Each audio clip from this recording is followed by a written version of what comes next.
अस्सलामुअलैकुम dear viewers, welcome back to my channel. आज हम लोग बहुत ही important topic English essay writing के बारे में, जो कि पीएमएस या सीएसएस के स्टूडेंट्स और इसके अलावा अगर आप असिस्टेंट डायरेक्टर के एफपीएससी के किसी पेपर में अप्लाई करते हैं, जैसे कि आईबी के असिस्टेंट डायरेक्टर में, एफआई असिस्टेंट डायरेक्टर में, उसमें भी रिटन एग्ज़ाम आता है, आपको पता, उसमें भी ऐसे बहुत इंपॉर्टेंट होता है। इसके अलावा आप कोऑपरेटिव सोसाइटी में पीपीएससी में अप्लाई कर रहे हैं और भी पीपीएससी में अभी जैसे लीगल ऑफिसर की जॉब आई हुई है, उसमें भी ऐसे का पेपर है। तो ऐसे बहुत ही इंपॉर्टेंट, और सबसे ज़्यादा स्टूडेंट ऐसे राइटिंग में फेल होते हैं, क्योंकि हम लोग जो ऐसे एफएससी या मैट्रिक, क्योंकि मोस्टली लोगों का इंग्लिश के साथ टच एफएससी तक रहता है, और उसके बाद जब वो बीएससी के सेमेस्टर वाइज में जाते हैं साइंस बैकग्राउंड के साथ, या वो मतलब और किसी में, तो अगर उनके बीए नहीं कर रहे तो उनके लिए वहाँ पे इंग्लिश तो होती नहीं है, उनके लिए साइंस सब्जेक्ट होते हैं, या जिस वो मतलब ख़ास एक डिमेंशन में वो डिग्री कर रहे हैं उसी के सब्जेक्ट्स होते हैं।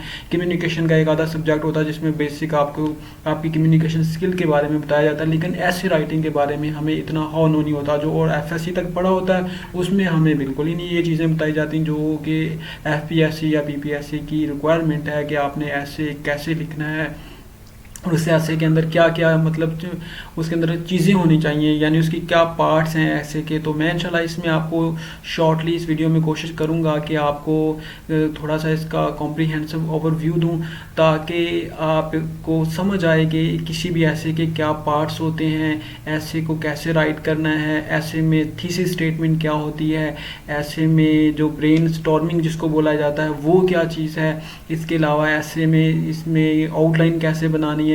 तो इंशाल्लाह मैं इसके बाद भी वीडियोस बनाऊंगा जिसमें हम प्रैक्टिकली कुछ एसेस की टाइप्स के बारे में डिस्कस करेंगे, ऐसे की मतलब जो 2500 रिक्वायरमेंट्स ऑफ वर्ड्स होती है उसके बारे में मैं आपको बताऊंगा कि वो हमने कैसे करनी है, कनेक्टर के बारे में बताऊंगा, यानी काफ़ी चीज़ें इंशाल्लाह हैं। लेकिन अभी इस वीडियो को स्टार्ट करते हैं ताकि हमें इसमें से थोड़ी सी अभी ये तो पता चले कि ऐसे असल में होता क्या चीज़। तो मैंने इसकी एक आउटलाइन बना दी है, आपको भी बताऊंगा कि ऐसे में आउटलाइन कैसे बनानी होती है, क्योंकि ये एफपीएससी और पीपीएससी की रिक्वायरमेंट होती है कि किसी भी ऐसे को लिखने से पहले आप उसकी आउटलाइन बनाएं। पीपीएससी तो पीएमएस में मतलब वो मेंशन करता है, कहता भी आपने पहले आउटलाइन बनानी है फिर आपने ऐसे लिखना है। तो दोस्तों ये मैंने एक इसी टॉपिक की एक छोटी सी आउटलाइन बनाई, आप इस आउटलाइन को देखना है। इसमें हम क्या क्या कवर करेंगे, हम इसमें कवर करेंगे कि इंग्लिश ऐसे राइटिंग के बारे में, कि ब्रेन स्टॉर्मिंग क्या होती है।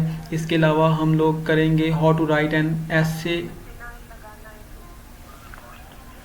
ऐसे इंट्रोडक्शन के बारे में, फिर हम स्टार्टिंग एंड ऐसे करेंगे, फिर बॉडी ऑफ द ऐसे करेंगे, तो कंक्लूडिंग द ऐसे करेंगे। तो ये वो पार्ट हैं ऐसे के जो कि हम इंशाल्लाह इस वीडियो में कवर करेंगे। तो इंग्लिश ऐसे राइटिंग में आप देखें तो for most of us English essay writing is an uphill task, यानी हम इसको एक बहुत ही अप हिल टास्क समझते हैं। ओके, ऐसे ही है। और but once we learn the art of winning an effective essay writing becomes an enjoyable activity. क्या ज़बरदस्त बात लिखी उसने कि अगर हमें एक दफ़ा ये पता चल जाए कि ऐसे राइटिंग है क्या चीज़, तो हमारे लिए ये जो बर्डन है या फिर टास्क है, ये हमारे लिए एक बहुत ही ज़्यादा जो है ना वो इंजॉयबल टास्क बन जाएगा। तो दोस्तों मैं आपको सबसे पहले तो कोशिश करूँगा कि ये बताऊँ कि असल में ऐसे होता क्या है। तो firstly student know the structure of an essay. तो आपने सबसे पहले तो मतलब write elaborate upon the essential writing of English essay for an English effective essay the writer must meet some pre condition. तो कुछ प्री कंडीशंस होती हैं। तो दोस्तों फर्स्टली जो सबसे पहली चीज़ वो ये होती है कि जो बंदा ऐसे लिख रहा है, यानी हम ही लिखेंगे, तो he must know the structure of an essay.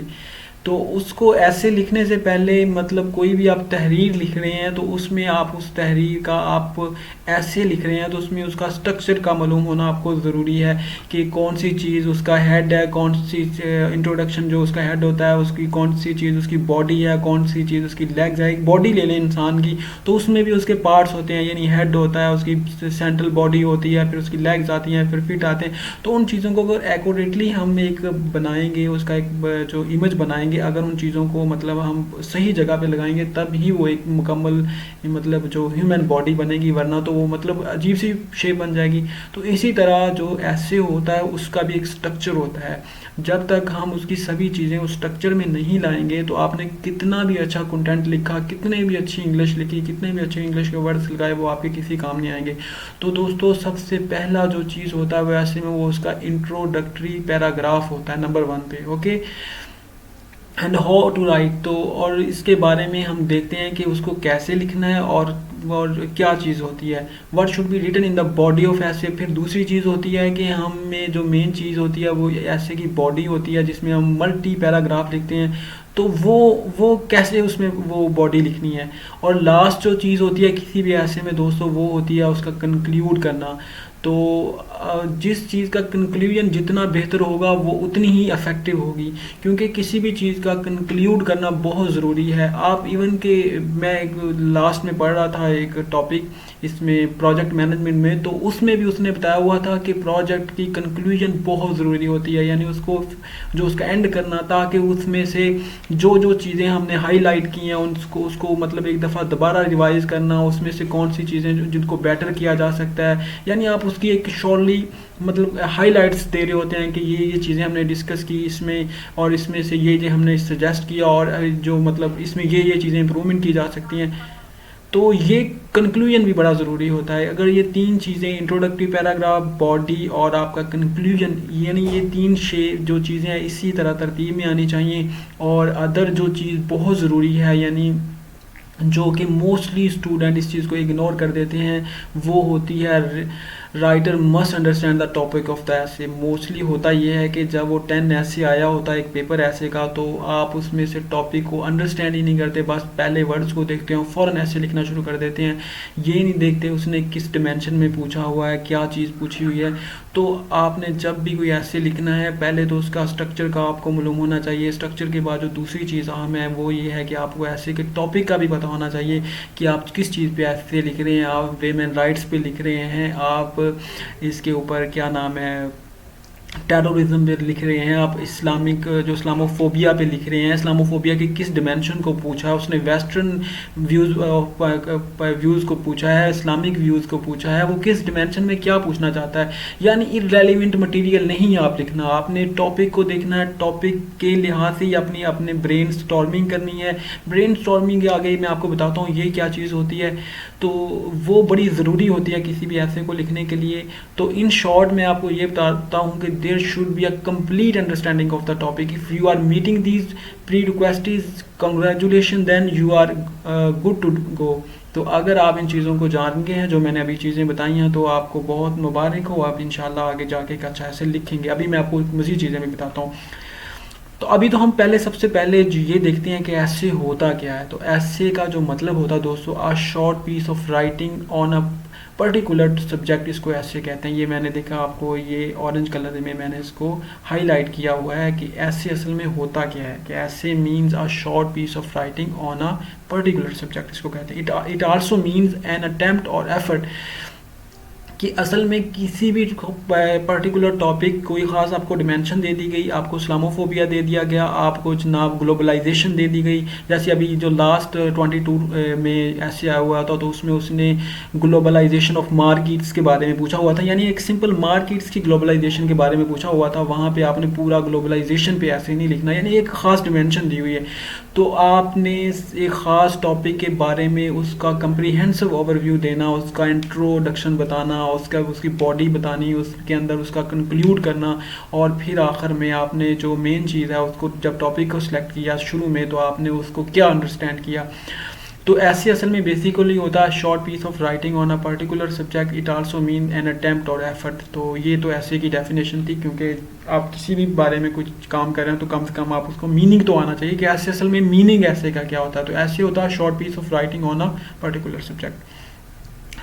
तो दोस्तों इसका मतलब है वो कहता है कि असल में जो होता है essay writing is an attempt undertaken mostly on the spur of the moment. Spur of the moment क्या है कि given topic for an essay writing mostly in exam is usually unpredicted, कि आपके पास जो टॉपिक आता है ना, आपने काफ़ी ज़्यादा टॉपिक तैयार किए होते हैं, 10-20 तो टॉपिक हर स्टूडेंट लेके ही जाता है, लेकिन वो जो टॉपिक आता है उसमें से वो अनप्रिडिक्टेड होता है, यानी उसमें से एक लाइन उठा के वो पूरा ऐसे बना देता है। तो वहाँ बैठ के आपने क्या करना है कि वहाँ पे बैठ के आपने जितना भी आपने नॉलेज पढ़ा है, आपको क्या करना है, one has to write the essay by recollecting all the previous knowledge he has related to the topic with the help of brainstorming. तो आपने वहाँ पे अपनी ब्रेन स्टॉर्मिंग करते हुए, यानी अपने माइंड में जितना डाटा है उसको पहले आपने उसको एक रफ पेज में लेके, यानी उस कोशिश कीजिएगा जो आपके पेपर का आखिरी पेज है वहाँ पे एक शॉर्ट आउटलाइन बनाएं। उनको आउटलाइन को बना के आपने उसमें से, उस रफ में से फिर उनकी यानी आपस में अरेंजमेंट करनी। अरेंजमेंट इस तरह करनी है कि आपने, वो भी मैं इंशाल्लाह ब्रेन स्टॉर्मिंग को आगे नीचे बताता हूँ तो आपको अंडरस्टैंड होगा कि आपने ब्रेन स्टॉर्मिंग करनी कैसे है। तो पूरी वीडियो देखेगा, इंशाल्लाह आपके लिए बहुत ज़्यादा हेल्पफुल होगी ऐसे राइटिंग में। तो दोस्तों, जो ब्रेन स्टॉर्मिंग होती है ये असल में होता क्या है, तो इसके बारे में मैं आपको थोड़ा सा बताता हूँ कि ब्रेन स्टॉर्मिंग का आपने बहुत ज़्यादा वर्ड सुन रहे होंगे, जितने वो ऐसे बताने वाले होते हैं वो बार बार ये वर्ड बोल रहे होते हैं। तो असल में ब्रेन स्टॉर्मिंग है, it is an activity in which we jot down all the ideas that cross our minds while we are thinking about the given essay topic. कि असल में जो ब्रेन स्टॉर्मिंग होती है वो होता है कि आप किसी भी टॉपिक जो आपके माइंड में आया है, आप उसके बारे में जो जब लिखने जा रहे हैं तो आपके जहन में मुख्तलिफ आइडियाज़ आते हैं। लेट्स टेक एन एग्जाम्पल, जैसे कि लेते हैं कि हमें उसने जी एक टॉपिक जो 10 ऐसे दिए उनमें से एक वेमेन राइट्स का है। तो for the sake of idea we will take a rough sheet, हम एक जो रफ शीट है वो कोशिश कीजिएगा अपने पेपर की आखिरी वाली लीजिएगा, and will write whatever comes to our mind about the topic. तो हमारे माइंड में जो भी आएगा तो हम उसको शॉर्टली वहाँ पे लिखेंगे। After the collection of rough ideas we have to cross out all the irrelevant idea. हमने जो लिखे हैं मल्टी आइडियाज़, वहाँ पे मल्टी चीज़ें हमारे माइंड में कुछ ऐसी भी होंगी जो कि इरेलीवेंट होंगी वेमेन एम्पावरमेंट्स के बारे में, तो हमने सबसे पहले तो उनको क्रॉस कर देना है। उसके बाद the remaining relevant idea will be range in hierarchical order, तो हमने उनको एक ख़ास हेरारिकल ऑर्डर में लेके आना है। डैट वुड मेक यूर ऐसे body flow in a natural way, तो जहाँ से आपको वो आपका जो ऐसे बने जो आउटलाइन को देके तो वो एक नेचुरल फ्लो में हो, उसके अंदर मतलब जो ऐसे का स्ट्रक्चर है वो फॉलो कर रहा हो, उसमें इंट्रोडक्टरी पैराग्राफ शुरू में आए, उसमें बॉडी सेंटर में आए, उसमें कंक्लूड एंड में हो, और उसमें इररेलेवेंट कोई चीज़ ना हो। तो फॉर एग्जांपल के तौर पे मैंने कुछ आपके लिए पैराग्राफ लिखे हैं, आपको इंशाल्लाह इसमें से बहुत ज़्यादा हेल्प मिलेगी। फॉर एग्जांपल वो कहता है if we have 3 ideas on the cause, जैसे कि हमने अभी देखा है वेमेन एम्पावरमेंट में, तो causes of the poor condition of women, तो उसमें हम 3 देख लेते हैं जी। वो हम कहते हैं फॉर एग्जांपल जी 3 चीज़ें हैं, पावर्टी है, इलिटरेसी है और अनएम्प्लॉयमेंट है। ये 3 चीज़ें हम कहते हैं जी पुअर कंडीशन ऑफ वेमेन की असल में काजेज हैं। तो these idea would be preferably be arrange as, इनको अब अरेंज करेंगे। अब हमने सबसे पहले पावर्टी लिखा, फिर इलिटरेसी, फिर अनएम्प्लॉयमेंट, तो हम इनको देखेंगे कि सबसे पहले जो चीज़ आती है वो हमेशा आपको पता है इलिटरेसी यानी जहालत जिसको बोलते हैं, या मतलब नाख्वानदगी जो होती है वो आती है। उसके बाद अनएम्प्लॉयमेंट आती है और फिर पावर्टी आती है। तो हालांकि उसने जो हमारे जहन में आइडिया था, हमें पहले पावर्टी आया, फिर इलिटरेसी आया, फिर अनएम्प्लॉयमेंट आया। लेकिन अगर हम इसको एक हायरार्किकल ऑर्डर में देखें तो आपको पता है हमेशा पहले जो आप शुरू में बच्चा पैदा होता तो उसके लिए तालीम ही होती है। जब बंदा तालीम हासिल नहीं करता तो सारी बात है उसके अनएम्प्लॉयमेंट आएगी, अनएम्प्लॉयमेंट आएगी तो पावर्टी आएगी। तो आपने इनको इस तरह एक हायरार्किकल ऑर्डर में अपनी जो है ना, आपने जो डिफरेंट आइडियाज़ आपके माइंड में आए तो इसको आपने लिख के इनको एक ऑर्डर में लेके आना, इसी को ब्रेन स्टॉर्मिंग कहते हैं दोस्तों। इसमें इररेलेवेंट आइडिया को आपने क्रॉस कर देना, because literacy come first in order and due to the illiteracy there is unemployment, similarly due to unemployment there is poverty, and these will make our whole essay flow naturally and smooth will arrange idea. तो देखें, आई hope कि आपको जो brain storming है इसको काफ़ी understand किया होगा कि ये कैसे करनी है, आपने वहाँ पे बैठ के कैसे सोचना है, कौन से आपने मुतलका जो मतलब आपसे लिंक यानी रेलिवेंट है आपने वही पॉइंट्स को लेना, बाकी को क्रॉस कर देना। अब हमें जो हमारे ऐसे का स्ट्रक्चर है उसमें सबसे पहली चीज़ था वो इंट्रोडक्शन था। तो मैं आपको बताता हूँ कि इंट्रोडक्शन असल में क्या होता है। तो असल में जो वो कहता है कि writing an introduction for an essay becomes fun when you know the essential for an impressive introduction. तो अगर आपको जो इंट्रोडक्शन के जो एसेंशियल हैं, जो उसके लवाजमात हैं, उनके बारे में आपको हाँ नो है, तो आप एक बहुत ही अच्छा इंट्रोडक्शन लिख सकते हैं। उसमें क्या है, एज द नेम इंडिकेट, जैसे कि वो कहता है कि इंट्रोडक्शन एक नेम ही खुद बता रहा है कि introductory paragraph, the first paragraph of an essay, यानी इसका मतलब ही ये है कि इंट्रोडक्टर, आप कहते हैं ना किसी के पास जाते हैं तो फॉर एग्जाम्पल इंटरव्यू को कहता है इंट्रोड्यूस योरसेल्फ, तो इंट्रोडक्टरी का वर्ड ही बता रहा है कि असल में जो आपके ऐसे का इंट्रो होगा वो बेसिकली फर्स्ट पैराग्राफ आपके ऐसे होगा। इंट्रोड्यूस वो क्या करेगा, introduce the topic to the reader by opening it up, तो वो आपको यानी बताएगा कि आपका जो ऐसे जिस पे लिख रहे हैं उसका टॉपिक क्या है, इंट्रोडक्शन में क्या क्या चीज़ें होनी चाहिए, इंट्रोडक्टरी पैराग्राफ में क्या होना चाहिए। तो हम करते हैं वो elaborate on what we have understood of the top. तो सबसे पहले तो हम ये चीज़ उसमें बताते हैं इंट्रोडक्शन में कि हमने जो टॉपिक सिलेक्ट किया, हमने वेमेन राइट्स के बारे में किया, हमने इस्लामोफोबिया को सिलेक्ट किया, हमने ग्लोबलाइजेशन को किया, हमने टेररिज्म किया। तो हम इंट्रोडक्टरी पैराग्राफ में पहले ये बताएंगे कि जो आपने हमें एक ख़ास वो एक लाइन दी हुई थी उसमें से जो मुझे समझ लगी है वो ये है, और what is our take on it, और मैं इसको आगे कैसे लेके जाऊँगा। There is no fix rule for writing and introductory paragraph of an essay. Mostly आप देखेंगे मुख्तलिफ ऐसे लिखने वाले मुख्तलिफ बता रहे होंगे, कोई कहेंगे थीसिस स्टेटमेंट ऐसे लिखनी है, कोई कहते हैं हुक स्टेटमेंट ऐसे लिखनी है। तो इसके लिए वो खास फास्ट एंड हार्ड रूल नहीं है, मैं आपको इंशाल्लाह यही बताऊंगा, आप इसको फॉलो कीजिएगा और आप देखिएगा कितना कॉम्प्रिहेंसिव ऐसे बनेगा। आप कोशिश करें जितने कम लोगों को, और लेकिन कोशिश करें उन लोगों को सुने जो कि आपको लगता है कि ये मतलब जो लोग हैं वो सही बता रहे हैं, क्योंकि जब हम मल्टी लोगों को देख के कोई भी चीज़ करते हैं तो हमारा जो माइंड है उसके अंदर पोलराइजेशन हो जाती है, तो जिसकी वजह से हम बहुत ही कंफ्यूज हो जाते हैं कि अब क्या चीज़ करनी है, कौन ठीक है कोई कौन गलत है। तो आपको ये आसान तरीका है कि आपको मैं इंशाल्लाह कुछ ऐसे जो नेक्स्ट वीडियोस आएंगे उसमें दिखाऊंगा भी, तो आप खुद उनको देख के देखेंगे, क्योंकि इसमें इंट्रोडक्शन में कोई हार्ड एंड फिक्स मतलब रूल्स नहीं होते। तो बेसिकली इसमें क्या होता है इंट्रोडक्शन पैराग्राफ में, तो should be able to hook off the reader. सबसे पहले तो आप कोशिश करें इसमें हुक स्टेटमेंट लिखें। हुक क्या होती है कि आपने पैराग्राफ में सबसे पहले एक ऐसी लाइन लिखनी है कि जो कि आपके रीडर को अट्रैक्ट कर ले, यानी उसको अपनी तरफ खींच ले। This is exactly what I did the opening line of introduction of the article. जैसे कि वो कहता है हमने ये अभी आर्टिकल ये लिखा है तो हमने इसके शुरू में एक लाइन लिखी थी, द सेंटेंस ऐसे writing becomes an enjoyable activity. देखिए ना, मैंने शुरू में जब वो आपको वर्ड एंजॉयबल एक्टिविटी आया था तो वहाँ पर मैंने पूरा पुरजोश होकर आपको ये बात बताई थी कि ये आपके लिए इंजॉयबल एक्टिविटी बन जाती है। तो ये एक अट्रैक्टिव लाइन थी जो इस आर्टिकल की जो मैं आपसे शेयर कर रहा हूँ। तो इसी तरह आपने भी जब अपना ऐसे स्टार्ट करना तो उसके शुरू में आपने एक हुक स्टेटमेंट लिखनी है। Hooked your attention because you wanted to continue reading the rest of the article just to make essay writing an enjoyable activity. On the same line, your essay should start with an opening that would engage the reader. दूसरा, आपने ऐसी line मतलब उसके अंदर ऐसे यानी आपका subject होना चाहिए जो कि रीडर को मतलब वो रोक ले और वो कंटिन्यू पढ़ता जाए और आपके ऐसे के साथ वो एक मतलब इंजॉय फील कर रहा हो। तो ये नहीं है कि सॉरी जस्ट जॉकिंग कि आपने वहाँ पे कोई लतीफ़े यानी आपने जॉक्स लिखने शुरू कर देने कि ताकि वो इंटरेस्टेड हो। असल में बेसिकली आपने अपनी तहरीर के अंदर एक मतलब एक बहुत ही सुलझे हुए यानी ख्यालात डालने हैं ताकि ना जो रेलिवेंट भी हो इरेलीवेंट भी ना हो। ये ना हो को आपको इंट्रोडक्शन ही को देके वो आपके ऐसे को उधर ही मार करके और आगे मूव कर जाए कि इसने आगे भी ये लिखा होगा, क्योंकि आपका जो इंट्रोडक्शन होता है बेसिकली वो ही किसी जो बेसिकली आपके रीडर को अट्रैक्ट करता है और वो ही आगे फिर मूव करने की कोशिश करता है कि उसमें आपसे मज़ीद चीज़ें ढूंढने की कोशिश करता है।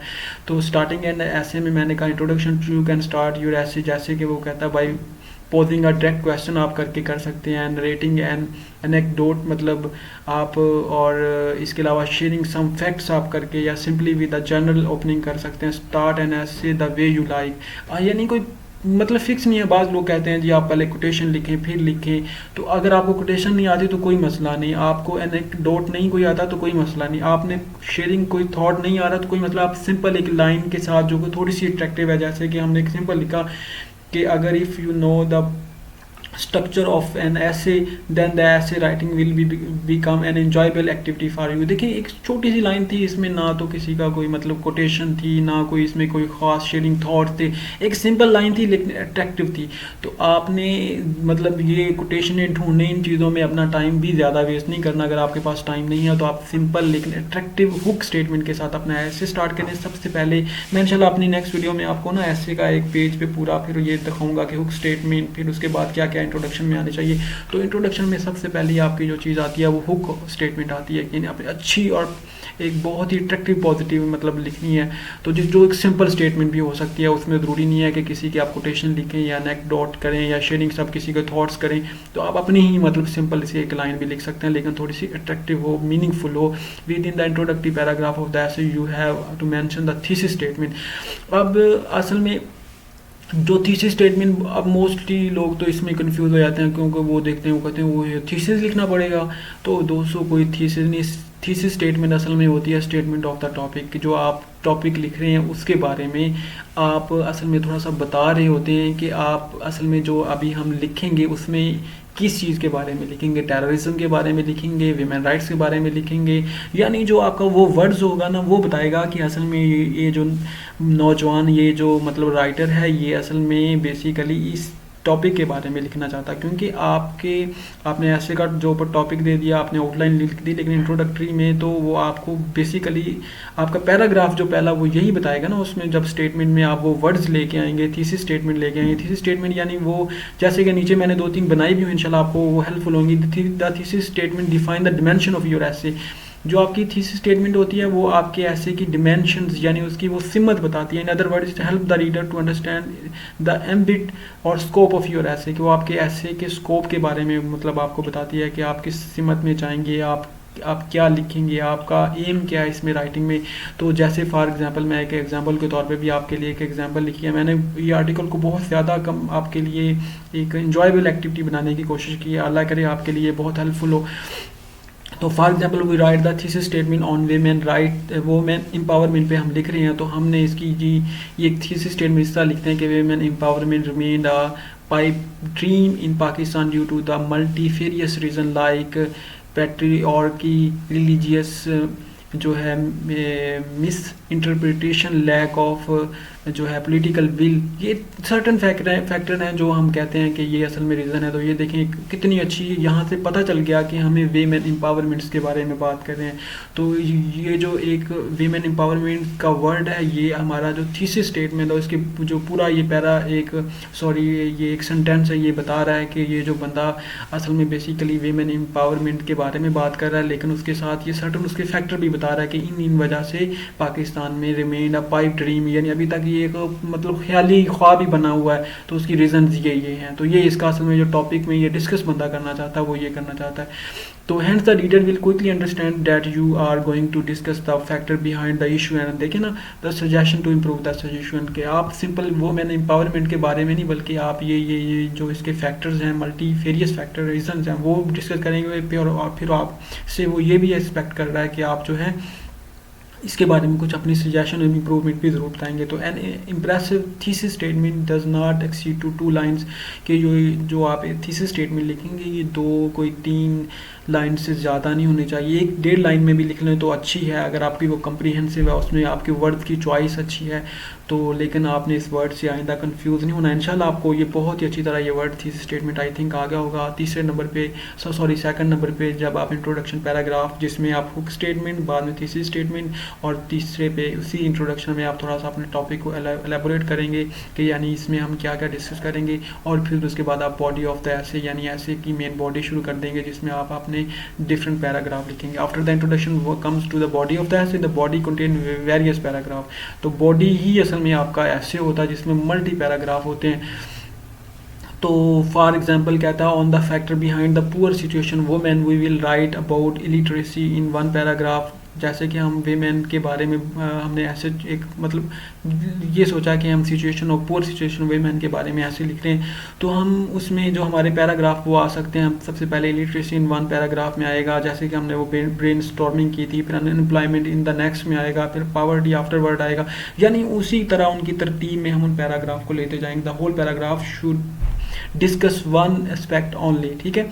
तो दोस्तों जो हर पैराग्राफ है उसके अंदर आपने पैराग्राफ लिखने का ये तरीका होता है कि आपने उसमें जब पैराग्राफ को शुरू करते हैं तो आपने जो उसमें जैसे कि आपने इंट्रोडक्शन में वर्ड शुरू में वुमेन एम्पावरमेंट लेके आए तो उसको पता चल गया कि ये मतलब वुमेन एम्पावरमेंट के बारे में लिख रहा है, वुमेन्स पुअर सिचुएशन वुमेन के बारे में लिख रहे हैं। तो आप इलिटरेसी का वर्ड शुरू में लेके आएंगे तो उसको पता चल जाएगा कि इस पैराग्राफ में इलिटरेसी के बारे में करेगा। और आप कोशिश करें हर पैराग्राफ में एक ही टॉपिक जो आप डिस्कस कर रहे हैं उसी के मतलब करें, उसमें दूसरी कोई चीज़ ना लेके आएँ। और जब कोई आप पैराग्राफ मतलब किसी टॉपिक यानी इलिटरेसी में बता रहे हैं, अनएम्प्लॉयमेंट में बता रहे हैं या पॉवर्टी में बता रहे हैं तो उसमें एक कोई अच्छी सी एग्जाम्पल इंटरनेशनल फोरम से या पाकिस्तान की तो वो भी साथ शेयर कर दें तो आपका जो वो पैराग्राफ है वो ज़्यादा सॉलिड हो जाएगा। तो दोस्तों इसके साथ ही आगे जो है वो चीज़ है वो जी factor behind the poor situation women we will write about the illiteracy. अच्छा आगे है for example we start our paragraph like illiteracy is one of the most prominent factor that hampered women from being empowered. तो for example we start our paragraph, हमने ऐसे भी paragraph जो मैंने आपसे बात की कि वो शुरू किया literacy is one of the most prominent factor that hampered women from being empowered. तो ये देखें इस वर्ड ने ये बता दिया कि इस पैराग्राफ में हम इलिटरेसी के बारे में बताएंगे। Know the rest of the paragraph should be support of your claim, कि हमारा जो नेक्स्ट पैराग्राफ हो वो इस क्लेम को फिर मतलब प्रूव भी करता नजर आए। ये नहीं कि हम यहाँ पे कोई और मतलब इररेलेवेंट बातें करनी शुरू कर दें। तो हमने इसको प्रूव करने के लिए सबसे अच्छी चीज़ होती है आप पैराग्राफ में कोई एग्जांपल दे दें, कोई मतलब इंटरनेशनल फोरम की हो, यूएन की ले लें, यूरोपीय वेस्टर्न कंट्री की ले लें, कोई मतलब फेमस वेमेन की ले लें, आप जिस टॉपिक के बारे में डिस्कस कर रहे हैं उसकी ले लें तो आपके लिए बहुत ही वो हेल्पफुल हो जाएगा। आगे दोस्तों लाइक अकॉर्डिंग टू जो है XYZ report for example 53% of the women in the Pakistan are illiterate. Therefore देखिए ना हम एग्जांपल भी दे रहे हैं, therefore a significant amount of the women are totally unaware of their rights. Being illiterate these women are even unable to make their own decision in their life. This make them whole dependent on the male numbers of family. This further strengthen patriarchy. तो ये हमारी patriarchy को मतलब strength कर रहा है। So we write all the paragraph on similar lines. Thus the whole paragraph should be supportive of the claim made in the opening line of the paragraph. You can use quotation, हम use कर सकते हैं अगर आपके पास knowledge है। फिर आप उसमें क्या कर सकते हैं दोस्तों, you can use quotation at points of support your argument. After writing all the well connected paragraph of the body we will switch to the conclusion. तो दोस्तों लास्ट चीज़ जो है वो है conclusion, concluding the essay. तो वो usually start the conclusion paragraph with phrases like to conclude, in conclusion। ये जो नटशेल, इन अ नटशेल, ये जो ऐसे का कंक्लूजन ये बहुत ही आम होता है क्योंकि आपकी आखिरी मोस्टली जो ऐसे रीडर होते हैं वो आपके कंक्लूजन और अपनी इंट्रोडक्शन पे बहुत ज़्यादा वो देख रहे होते हैं, उससे ही उनको पूरे ऐसे की समझ आ जाती है कि आपने इसमें क्या चीज़ लिखी होगी, क्या चीज़ इसमें इंपॉर्टेंट है। तो आपने वो usually start the conclusion paragraph with phrase like, तो हम उसको करेंगे to conclude in the conclusion in the nutshell. मैं आपको नीचे एग्जाम्पल भी देता हूँ। इन द कंक्लूजन पैराग्राफ, जो कंक्लूजन वाला paragraph, we wrap up all the discussion with an optimistic ending. वही जो मैंने बात शुरू में आपसे शेयर की कि कंक्लूजन में हम एक ऑप्टिमिस्टिक यानी पॉजिटिव और वे से उसकी एंडिंग करेंगे जो हमने डिस्कस किया। For example we would write, तो हम जैसे कि हम जो अभी कर रहे हैं ये विमेन एम्पावरमेंट के बारे में बता रहे हैं। Number of social, economic and political factor are thus obstructing the women from the empowerment. This requires serious effort at the socio-political and economic level in order to help women come out of the shackles of the social and economic constraint. Once empowered, women will be able to play their role in the uplifting the country. Hence, Pakistan would be able to stand among the committee of the most developed nation of the world. तो दोस्तों ये मैंने आपको ये भी बता दिया कि आपने कैसे कंक्लूड करना है। In conclusion we will write a number of social, economic, political and, यानी आपने इंक्लूजन इन अ नटशेल ये वर्ड्स यूज़ करके आपने एक अच्छा सा कॉम्प्रिहेंसिव सा कंक्लूड कर देना। तो दोस्तों आई होप कि आपको ये जो वीडियो बड़ी अच्छी लगी होगी। अगर आप इसमें से कुछ क्लूज़ हैं तो आप मुझे जो है को नीचे कमेंट सेक्शन में बताएं इंशाल्लाह, ताकि और इम्प्रूव करें इसको।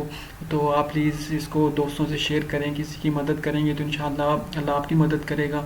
तो मेरा तो एम यही है कि मैं लोगों को इल्म फ्री में दूं, और इंशाल्लाह जो दोस्त हैं बेचारे जो अकेडमी को अफोर्ड नहीं कर सकते, जो 1-2 लाख रुपए नहीं अकेडमी की फ़ीस पे कर सकते, वो घर बैठ के सिंपल नेट से एक अच्छी तरीके से ऐसे की तैयारी कर लें। तो मैंने तो आपको विद एग्जांपल ट्राई किया है कि आप इसको अंडरस्टैंड करें।